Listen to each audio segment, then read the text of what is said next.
আসসালামু আলাইকুম সবাইকে। ঈদের অনেক, অনেক শুভেচ্ছা আর ঈদ মুবারক। আমি ঈদের দিন কি করেছিলাম, কোথায় ঘুরতে গিয়েছি সবকিছু জানাচ্ছি আজকে এই ভিডিওতে। তো ১ম এই আমি বিকেলের দিকে রেডি হয়ে অপেক্ষা করতে থাকি। কারণ আমাকে পিক করতে আসতেছে শোভ আপু আর ওসমান। তো আমরা একটা রিক্সা করে চলে যাই ব্ল্যাক ক্রাফটে। কিন্তু দুর্ভাগ্যবশত এই জায়গায় সম্পূর্ণ ঢাকার মানুষ ঐদিন ছিল। তো এখানে অনেক রাশের কারণে আমরা ভিতরে এন্ট্রি নিতে পারি নাই। কিন্তু এর পাশে একটা খালি জায়গা ছিল। এখানে ছবি তোলার জন্য অনেক ভালো জায়গা ছিল এটা। তো আমরা এখানে কিছু ছবি-টবি তুলে তারপর একটা রিক্সা নিয়ে সেই চিরচেনা আপনে চলে যাই। মানে আমাদের খিলগাঁওতে আরকি। তো এখানে গিয়ে দেখা হয় শুভর সাথে। আর আমরা পরে বসছিলাম ক্যাফে কাঠমান্ডুতে। আর অন্যান্য সব রেস্টুরেন্টেই মোটামুটি অনেক রাশ ছিল। কিন্তু এই জায়গাতেও আমরা অনেক কষ্ট করে একটা সিট ম্যানেজ করতে পারছিলাম আমাদের বসার জন্য। আর আমি সবসময়ের মতো অন্য সিটে দেখি যে কে কি করতেছে। তো আমাদের অর্ডার চলে আসে। আমাদের খাবারের অর্ডার ছিল চকোলেট কোল্ড কফি। এটা ছিল একদম 10 on 10।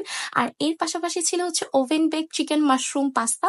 এটা অনেক চিজি ছিল আর প্রচুর টেস্টি। তো আমরা ২ বোন পাস্তার পাগল। তো আমরা খুব তাড়াতাড়ি চটজলদি আমাদের খাবার শেষ করে ফেলি। আর যেহেতু প্রচুর কাস্টমার রাশ ছিল, তো আমরা খুব বেশি সময় এই জায়গায় বসি না। আমরা বের হয়ে পড়ি। আর বের হয়ে দেখা হয় আকাশের সাথে। তো সবকিছু মিলিয়ে আমার ঘোরাফেরা শেষ। আমি সবাইকে বিদায় দিয়ে বাসায় চলে যাই। তো এইটা ছিল আমার ঈদের ব্লগ।